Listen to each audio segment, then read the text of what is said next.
This is my setup for the router table at the moment, and if you're thinking about making one, there's some stuff in this video that I think you should know about. This is a second part to the previous one where I made the rest of the unit, and yeah, this is particularly relevant to the challenges I had with the router itself. So you need to be aware of some stuff. Stick around, let's get into it.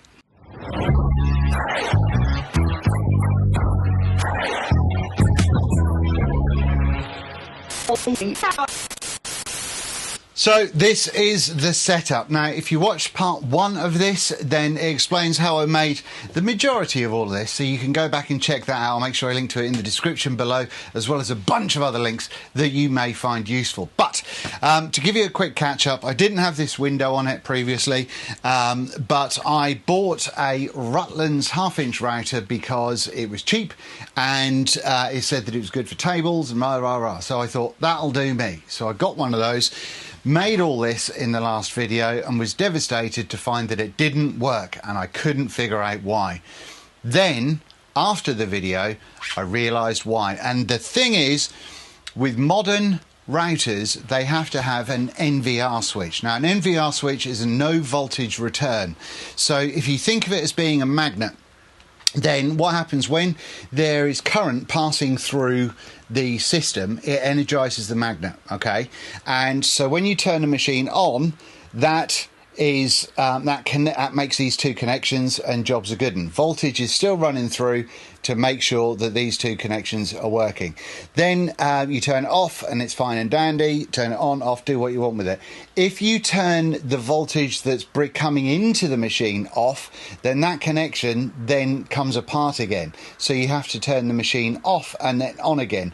The reason for this, and it might be a little bit confusing, I might not have explained it overly well, but the reason for it is if you've got like something like a router or a table saw or a whole bunch of machinery, when you turn it on, then what happens is if there's a power cut, say, everything goes off, your fuse board blows, whatever. If that power then comes back on, then that would normally mean that the machine would then just start up again. And that can be quite dangerous because it'll be sort of guarded, essentially. There could be a whole bunch of problems with that. So what happens is the no voltage return has kicked in because there's no voltage going to the machine. And that means that, that you then have to turn it off and then turn it on again to get it going. That just sort of resets things. No voltage returns normally look like this. This is a fake one, it's not real, but inside the router there is one, and that's been a thing since I think the law came in 2021, and retailers had a year to sell off all of their routers that didn't have the NVR, and that meant that, you know, up until last year you could still get non-NVR'd routers. Now there is that NVR, that no voltage return, internally within the router, and that can cause problems if you're having it in a table because you're not always going to have a constant supply of electricity or it's not always going to be plugged in, all that sort of good stuff. So especially if you want to add a switch on the outside like I've done. So what I've done with this, and I'll bring you in and show you exactly what's going on, but what I've done with this is a bit of finagling. Now this is one solution. I'm not going to go through all of the sort of how I soldered it and all that, because I don't think this is the right place for that to happen, and I'm not a qualified electrician. But I'm going to show you how I got around things, and then that may help you. But I hopefully next month have another router that I'll talk about at the end of the video that should fix everything. But I'll talk to you about that in a minute. Let me pull you in and show you about this first. Alrighty, so in here you can see just the base of the router, because you don't really need to see everything, otherwise it's kind of pointless. But what I've got going on right here that you may be able to see is this lead. Now this lead that I'm covering the light with, that lead right there is an extension of the actual on-off switch from the router. So basically I took the on-off switch off the router and then I extended the wires, and I've attached it here. It's not a permanent fixture, it'll just do the trick for the time being. So yeah, that's why this is on the outside, and that's why it allows me to sort of control it by turning it on and off externally from the router itself. I've just got a little sort of click on and off light going on here, which is kind of pointless, but you know. Outside of that, you can see there that we've got a nice funky little drawer or door that I made. There is a very light engraving of my logo on there, but that's just got some I framed it with a bit of oak, I think, that I had, or walnut, I can't remember. That's a kitchen handle, and this is a little catch off, something random that was kind of jerry-rigged into working just by hoofing a hole in there. Now you will see underneath there that there is quite a bit of dust going on, but that's because I've got my main dust collection hose underneath there, and I printed one of these out because I'm moving all my dust collection to magnetic connectors, and I completely forgot about the fact that this is going to be longer than the base that I made for it. So yeah, it's going to keep knocking it off. Anyway, you may ask why, if I've got the on-off switch here, have I still wired it into this? Again, the last video will explain how I did that. It's just got a plug on the inside that it's plugged into. And that's because I didn't want to extend this switch because of the type of clicky on and off switch that it is. Up to here, my electronics are not clever enough to figure out how that was wired. I took this thing apart so many times to try and bypass the NVR switch.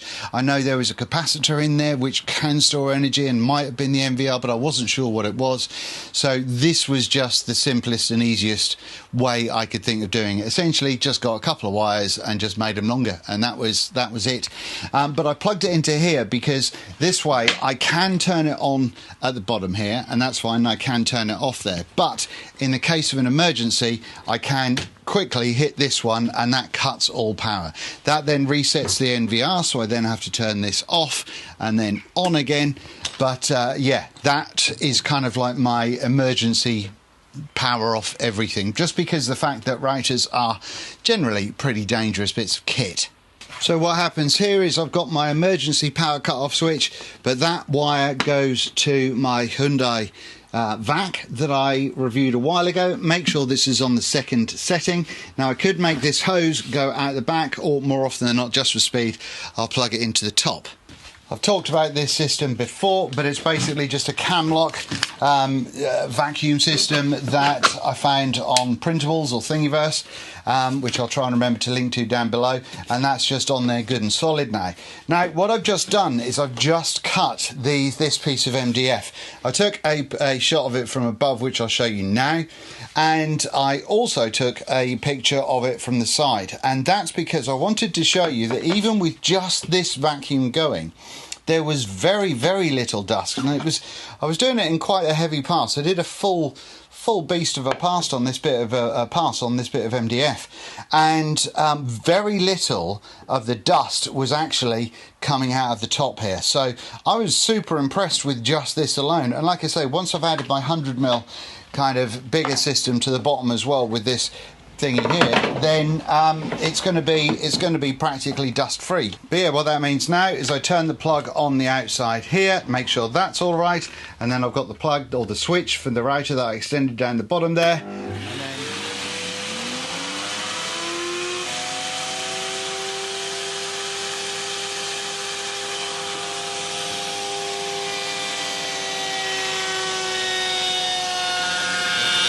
And by comparison to what I showed earlier with the fence much closer to the cutting blade, then obviously this does do a heck of a lot, because none of this, it wasn't close to being this bad with dust. So that, I think, as long as you have the fence up nice and close to where you're working, I think does a grand job. So the key here is to make sure that your fence with your vacuum hose is pretty close to this. But like I say, once I get the other one, the main 100mm hose down underneath as well, that's going to do a heck of a lot. But I'm really pleased with how that goes. But while we're talking about the fence system, let me quickly show you just another very simple adaptation I've done to this fence, which just makes sense to me, and I don't see many people talking about it. But what I've got is I've got a screwdriver, and that allows me to take out the little bolts that or the little screws that hold the plate on there. I've got an Allen key so I can wind it up and down, and then I've got this nail, and I'll show you this nail in a second. On the other side, I do have my large spanner, because they're things like that you always lose, and so attaching them to the fence keeps everything together, makes life nice and easy. But let me show you why I've got this. So, my freakishly handsome chums, that's because when I need this because I've taken my extension off that I was using because it was making too much vibration happen with the cutter. But even then, I've noticed there is a tiny bit of movement in that cutter, so there is still a tiny bit of vibration. So I'm definitely not suggesting that this router is a solid one for a router table. Now then, one of the other challenges is the fact that the lock is under there. Now there isn't under here there's a collet, which is a normal sort of spanner affair. Obviously that's why I've got this spanner on the fence, but there's nothing that stops that. You can't put another spanner underneath or anything like that. There's just not the system there to allow that to happen. So you're supposed to be able to press in the little button to undo it. So how this is kind of acceptable for a table is absolutely beyond me. But what I've done is right under here, and I don't think I'll be able to show you, but there is a kind of a bolt hole, if you like, and I can get the bent nail that I've got and pop that down inside here and lock it off against where that knob is that I was telling you about earlier. I'll see if I can get a better shot of it for you. So under there, you may just be able to see at the end of where my finger is, that is the thing you've got to press to be able to undo the nut or undo the spindle. So you've got to get your finger in there and try and do this nonsense, which is just not something that I'm certainly capable of doing. But here's the thing, so you see that hole that's just going on right under there? That has, you know, you're supposed to be able to put a pry bar or something in there, but I've found that you can get, I'm trying to do this through the camera and I'm just wobbling the camera, but you can get the screw or the nail in there, and that will help you lock it off against the main jobby that you're supposed to be able to use.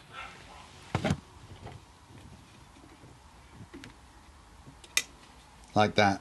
And so now I can tighten or loosen things. And so it's things like that that are another reason why I've got this definite power off going on right here. I could unplug it, or I can just press this, and that's absolutely 100% stops any energy getting anywhere near the router. So that kind of works for me. I've also got the plug underneath that I could turn off if I really wanted to, but there's no need. Anyway, my point being that Rutland sell this particular router as suitable for a table, and I can't see how it could possibly be so. Particularly if you wanted to operate it away from the table or kind of from above the table. I don't see how it's remotely helpful. So I would not advise getting this router. Now, I did a bunch of research. Now, I know Casual DIY channel did a review of a trend router, maybe a T8, is it? Possibly 7? I don't know. That does have the inbuilt NVR that can be turned on from a table. It has a thing that you plug into the router that disables the inbuilt one and allows you to control it outside the table. I can't remember how much that is, but it's certainly not cheap. The cheapest one that I've found, sorry if you can hear the dogs barking, by the way, that's the neighbour's pooches. The cheapest one that I've found, and the one that I'm hopefully going to be getting very, very shortly, is the Triton TRA 001. Now, that's a half-inch router that has been in production for years and years and is a firm favourite. However, now they've added a little key thingy so you can use it within a table, and they've also even thought of the idea that when you jack it all the way up, it automatically locks the spindle, so it's got a thing internally to allow you to use it as a lift as well, and then when it's all the way up, it locks the spindle, so you only need a single spanner to change things out, which is fantastic. I think that's a really, really good idea. So hopefully I'll be getting one of those next month, and I'll be able to tell you all about that. But in summary, I think that the current laws are something that you have to be aware of if you're in the UK, possibly the rest of the EU, I don't know. But yeah, the internal MVR switch, I think, means that we're past the days of just being able to bung a tie wrap on the switch and away you go. That's what I've done in the past, but I don't think that's something that's available to us anymore. So when you do see routers that are marked as being suitable for under table use, then I would certainly do as much homework as you can to see about how that NVR internally is disabled. Otherwise, that stock is super old and they shouldn't be selling it. Now then, the last thing I want to say is, once again, I want to highlight that I am using a 1/2 inch router. I know Triton do a 1/4 inch one, the MOF 001, I think it is, and you can certainly use that as well, but it's only a 1/4. I'd prefer the idea of using a 1/2 inch router because you're less likely to snap it or break it in use. It is a lot angrier, but at the same time, I think that allows it a little bit more safety as well. In the last episode, I don't know if you can see it on camera, but I was trying to rewire my old ELU as well, and there were many things wrong with that. Yeah, it turns out that whoever had it before me had unbolted a lot of things that didn't need or shouldn't be unbolted. So yeah, this is what I've got until next month. But hopefully that journey and those challenges that I faced are something that will help give you some information about what you can do moving forward. So if you've got any more questions, please do let me know in the comments down below. I do try to make sure that I answer everybody, and yeah, hopefully it won't be so long until the next video, but health being what it is, we'll see what happens. Okay, thanks very much for watching. Hit the subscribe button if you enjoyed it, and I'll see you very, very soon. Bye-bye.